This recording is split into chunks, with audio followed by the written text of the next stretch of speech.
For this week's preset of the week, we are going to make a modification to one of Fractal's most popular presets, 009, Plexi 100 watt. There's been no word yet if Fractal is going to be offering Dyna-Cab versions of the cabs for the factory presets, so we may have to get in the habit of doing that ourselves. So let's see if we can make the Plexi 100 watt sound any better using Dyna-Cabs. We recently went through the history of the Plexi models, so I won't do a deep dive in this video. Let's just say that the Plexi 100 watt has been one of the most popular guitar amps in the past 58 years. Just about all of the well-known rock gods have used them. Now we have all the Marshalls that we could ever want living in our Fractal modelers.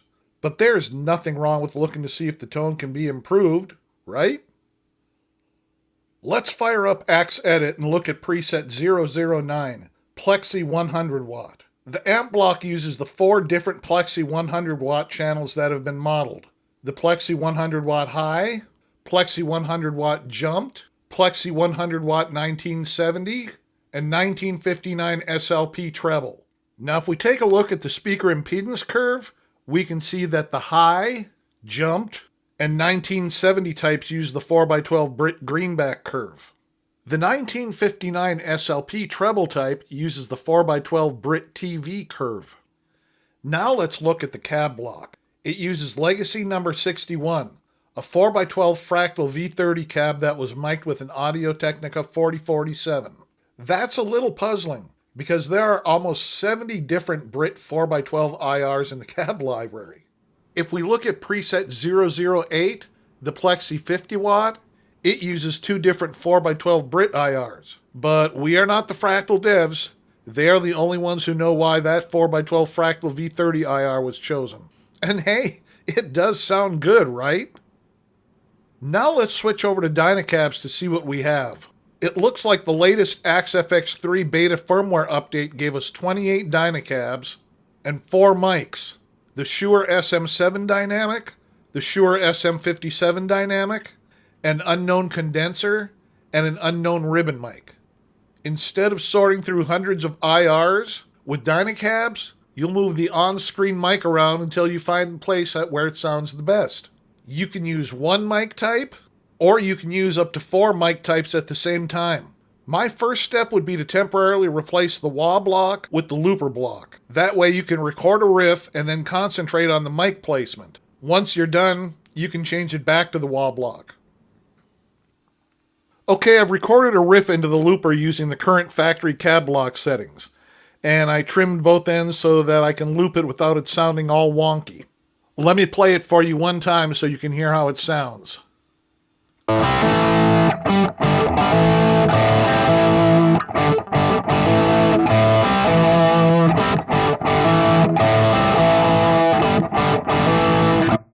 Okay, now we'll switch over to Dyna-Cabs and we'll use channel B, which will keep us from messing up any of the settings over on the legacy side. Let's start with a look at the current list of cabs. The first 4x12 cab is the 1960 TV, so let's use that in the cab 1 slot. Now if we go back to the amp block and look below the speaker impedance curve, you'll see a parameter called Auto Dyna-Cab Imp, and the choices are on or off. If you set it to off, the speaker impedance curve will not change, regardless of which Dyna-Cabs you use. If you switch it to on, the speaker impedance curve in the first amp block will automatically change to match the Dyna-Cab that is in the first cab block's cab 1 slot. If you add a second amp block and second cab block, the speaker impedance curve in the second amp block will automatically change to match the Dyna-Cab that is in the second cab block's cab 1 slot. The speaker impedance curve does not change if you add cab 2, cab 3, or cab 4. It will always follow cab 1. As of early May, there is an issue in Axe Edit that even though the speaker impedance curve value gets updated correctly when using Auto Dyna-Cab Imp, the speaker impedance curve label still shows the value of the original speaker impedance curve. The front panel does show the correct label though. Also, it looks like there are a few Dyna-Cabs that don't have the correct speaker impedance curve assigned. I'm guessing that both of those issues will be corrected before firmware 22.00 comes out of beta. Let's try all 4 mics by themselves first so we can see how they sound. Then we can mess with the placement and try mixing 2 different mics. I'll use one of the dry scenes, so we'll just hear the amp and speakers. We'll start with the Dynamic 1 mic. For right now, we won't mess with the placement. I just want you to hear the differences in the mics.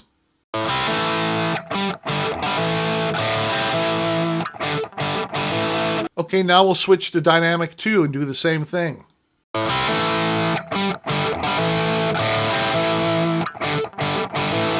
Based on how those 2 mics sound, I'm going to guess that Dynamic 1 is the Shure SM57 and that Dynamic 2 is the Shure SM7. Now let's switch to condenser.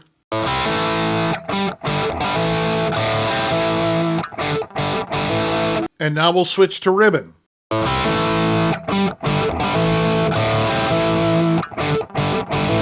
We've tried all 4 mics, and you can hear how different they sound. So now for this example, first I'm going to try to quickly dial in the SM57 in the cab 1 slot. Then I'll do the same with the same cab and the ribbon mic in cab 2. Now if we were prepping for a recording session using the real mics and real cabs, this part could take a long time to get dialed in right. Now I'm not saying that you can get Dyna-Cabs dialed in perfectly in a couple minutes, but it should not take hours anymore. Alright, here we go.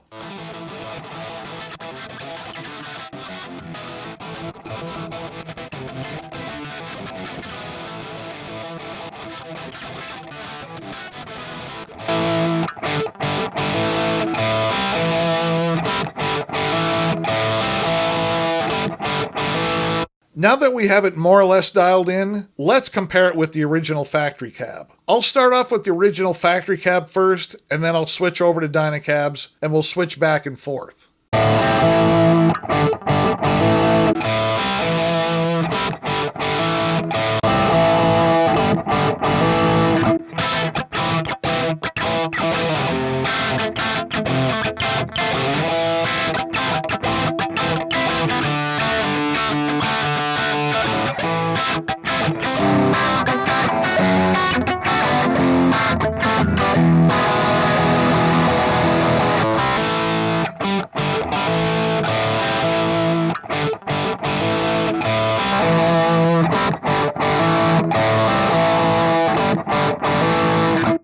The original factory cab sounds congested now, at least to me. Which do you prefer, original or Dyna-Cab? Leave me a comment. Let me know your thoughts on this. As of early May, Fractal still had a good 8 cabs or so to add before they're going to take this out of beta. So if you want to, you can start working on your presets, but the thing to remember is those 8 cabs are not going to be added to the end of the list. They are going to be interspersed throughout the list based on their alphanumeric representation. In other words, a 2x10 is going to come ahead of a 2x12. So let's say that you're using the 14th cab on the list, which is the 2x12 double verb. By the time this comes out of beta, that might be the 16th cab on the list.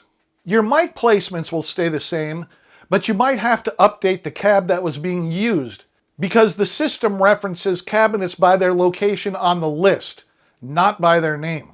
In other words, it will still be pointing to the 14th cab on the list. And by the time this comes out of beta, that might be a 2x10 Super. So plan accordingly. This Friday, we're going to be looking at more new, cool, free technology. Now, you don't want to miss that. So go ahead and hit that subscribe button and ring that notification bell. All right, guys, I will see you on Friday.